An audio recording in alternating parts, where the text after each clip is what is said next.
నేను సూటిగా అడుగుతున్నా. నేను గత ఎన్నికల్లో చంద్రబాబు నాయుడు గారు సొంత సామాజిక వర్గమైన కమ్మ సామాజిక వర్గం ఓట్ల తర్వాత ఎక్కువ ఓట్లేసింది అగ్రకులాల్లో రెండో స్థానంలో ఉండబడే కాపులు, దళితుల్లో మాదిగలు. పవన్ కళ్యాణ్తో పాటు మొత్తం కాపులందరూ కలిసి పోయిన ఎన్నికల్లో చంద్రబాబు నాయుడు గారికి సపోర్ట్ చేశారు.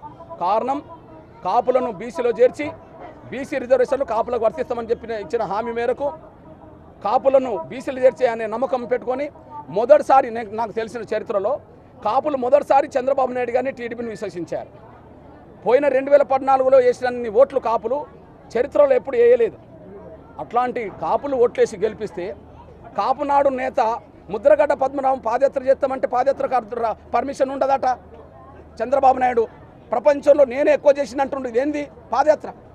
ప్రపంచంలో నేనే ఎక్కువ పాదయాత్ర చేశా, నా అంత ఎవరు చేయలేదని చెప్పి 4000 కిలోమీటర్లు తిరిగిందని చెప్పుకుంటుండు కదా. 4000 కిలోమీటర్లు తిరిగిన చంద్రబాబు నాయుడు ఉండబడే స్వేచ్ఛ ముద్రగడ్డ పద్మనాభంకు ఎందుకు లేకుండా పోయింది? నారవారిపల్లె నుంచి మొదలుపెట్టే నా యాత్రకు నాకెందుకు లేకుండా పోయింది? అంటే నీకు పాదయాత్ర చేసే స్వేచ్ఛ 4000 కిలోమీటర్లు తిరిగిందని చెప్పుకునే స్వేచ్ఛ నీకున్నది, కానీ 400 కిలోమీటర్లు కూడా రాదు. ముద్రగడ్డ పద్మనాభం మొదలుపెట్టే ఊరు నుంచి అమరావతికి వస్తానికి 400 కిలోమీటర్లు. అంత భయం ఎందుకు? అంత అభద్రత భావం ఎందుకు? ఆయనకు ఎందుకు పాదయాత్ర స్వేచ్ఛ లేదు, చేసే స్వేచ్ఛ లేదు? మాకెందుకు లేదు పాదయాత్ర చేసే స్వేచ్ఛ? ఆయనను పాదయాత్ర చేయకుండా ఇప్పుడు అడ్డుకుంటుండు, నన్ను మీటింగులు పెట్టుకుంటూ అడ్డుకుంటుండు. దళితుల్లో ఎక్కువ ఓట్లు వేసింది ఎవరు? చంద్రబాబు నాయుడు గారికి. అగ్రకులాల్లో ఎక్కువ ఓట్లు వచ్చింది తన సొంత కులస్తులు, తర్వాత కాపులు ఓట్లు వేశారు. మొన్న దళితుల్లో మాదిగలు ఎక్కువ ఓట్లు వేశారు. ఎందుకు వేశారు? కాపులను బీసీలు చేస్తామంటే వాళ్ళు వేశారు, ఎస్సీ వర్గీకరణ చేస్తామంటే మాదిగలు వేశారు. మరి ఎస్సీ వర్గీకరణ చేయాల్సిన చంద్రబాబు నాయుడు గారు ఎస్సీ వర్గీకరణ చేయకుండా ఆయనను ఓడించడానికి తిరిగిన జూపూడి ప్రభాకర్ రావును వాళ్ళ అందరూ ఎక్కించి ఎస్సీ కార్పొరేషన్ చైర్మన్ ఇచ్చాడు.